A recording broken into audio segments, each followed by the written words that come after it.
যে 2 থেকে 3 ঘন্টা বারবার এনে কাজ করবে না, তারপরে কাজ করবে। ভাই ফোনটার কি সমস্যা?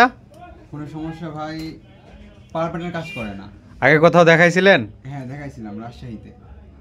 তো এখন কি অবস্থা? এখন অবস্থায় যে এখানে আসলাম তো ফোনটা দিলাম, ওরা দেখতেছে। রাজশাহীতে দেখাইছিলেন, রাজশাহীতে কি ঠিক করে দেয় নাই? আসলে ওনাই দেখাইছিলাম, ওনার কাছে আমি ডিসপ্লেটা চেঞ্জ করে নিয়েছিলাম। হ্যাঁ, তারপর ডিসপ্লে চেঞ্জ করার সময় উনি আমার বললো যে 2 থেকে 3 ঘন্টা বারবার এনে কাজ করবে না, তারপরে কাজ করবে।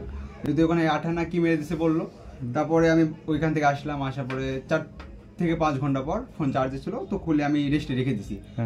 তারপরে আমি এটা অন করলাম, অন করার পরেও তারপর থেকে কারো কাজই করতেছে না।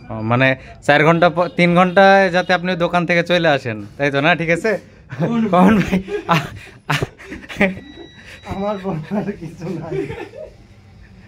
তো বর্তমানে এরকম কিছু টেকনিশিয়ান আছে, আমি বলি টেকনিশিয়ান আছে এরকম কিছু, যে আসলে তাদের দোকান থেকে বাইর হওয়া পর্যন্ত তারা একটা টাইম দেয়, বুঝতে পারছেন? তো এই ভাইটির সাথেও মূলত সেই ঘটনা হয়েছে।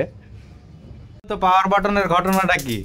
মূলত ঘটনায় যে মাইক্রোস্কোপে দেখা যাচ্ছে পাওয়ার বাটনের রিবনটাই যে এখানে ফ্র্যাকচার, এইখানে রিবনটা ছিঁড়ে ফেলে দিচ্ছে।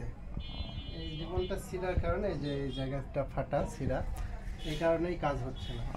মানে 3-4 ঘন্টা পরে তো কাজ করা সম্ভব, তাই না? হ্যাঁ, অটোমেটিকলি আলাদিনের চেহারাকে এখান থেকে জয়েন্ট হবে, তারপর 3-4 ঘন্টা পর